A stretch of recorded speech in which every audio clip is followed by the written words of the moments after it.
Napoleon Hill once said, "Start where you stand and work with the tools that you have at your command, and better tools will come as you go along."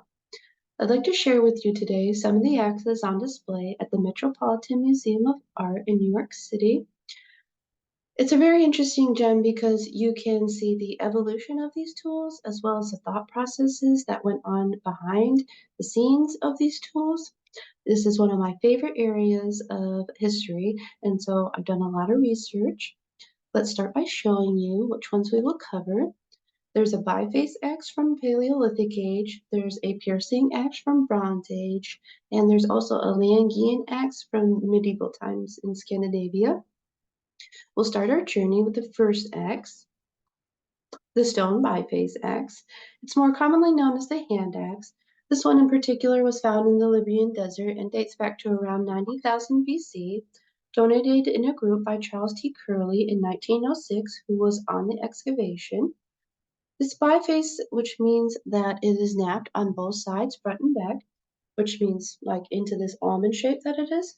You can see in the picture here. The Webster Dictionary definition of napping would be to shape by striking it so that it makes a stone tool with a flat face or with the cutting edge. This napping shows complex brain processing because we have to pre-plan the napping or the tool is rendered unusable or it just breaks. It also shows group bonding because you have to teach this process of napping to the next generation so that they can also use it and improve it as time goes on. So next we will go on to a axe of copper and bronze.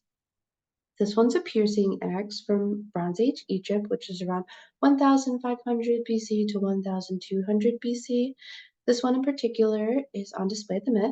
It is found in Tomb 47 in 1912 by Howard Carter. The differences are pretty obvious between this and the hand axe because this one is now made of metal.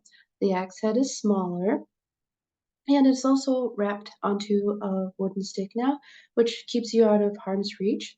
Tour Egypt talks about how this is really the age of large military battles where they start happening, and so keeping yourself out of harm reach is very beneficial. Also, it's meant to have a downward force, and so the armor on the chest area improves at this time because of this particular axe. You can see in the bottom right-hand corner here, the axe in the hieroglyphics. This hieroglyphics is actually of them farming with it, but is also used in military battles. This particular image is from the History Channel. Now, lastly, we'll look at the iron axe.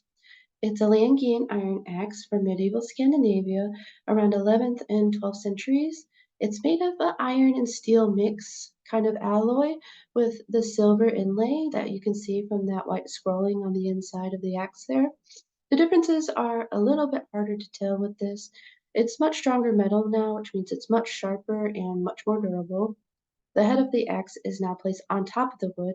You can see in the upper picture here the Hurst-Switch cross-section axe, which shows how it would just pop onto the top of the thing there. It's a thinner width, which makes it lighter and easier to wield. It also has a larger cutting edge, which means much more damage can be done. It's stylish. It's a useful tool and weapon, but it's very stylish now, and so they use it kind of as societal rank. Everybody has an axe, but not everyone has a fancy axe. If you have more money, you can commission axes like this with the silver inlay, or there's some that have crosses on the inside of the axe head and stuff like that, which is really interesting.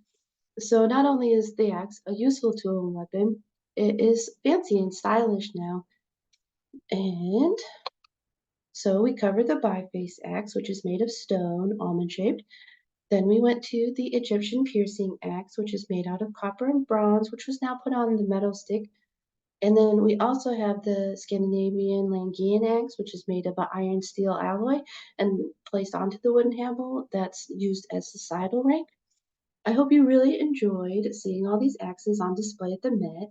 I find them super interesting and I'm happy to share them with you. And I hope you all now have a wonderful day and a new love of axes to move on through the world.